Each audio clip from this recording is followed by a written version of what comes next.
This commentator's been confused by the wind all day, but I can tell you now it's definitely left to right. And here's a chance now for Robin Forsland, and he's taken it beautifully. That's what you get with talented players forward, and that was an excellent strike. He brought it down beautifully. It was probably and Wilson Crane, who they're probably going to aim at.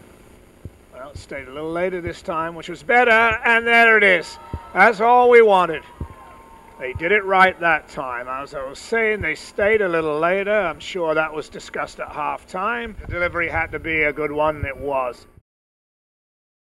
Mac looking very much better today with their attacking. Here's Kartheiser. He finds Forsland, who finds Taylor. Here's Taylor. He'll go round the keeper. We know that. There's the old Taylor Rasmussen. 3-0 McAllister. When you watch him as long as I've watched him, he's a senior. I knew exactly what he was going to do there because he's a goal scorer. He knows what to do.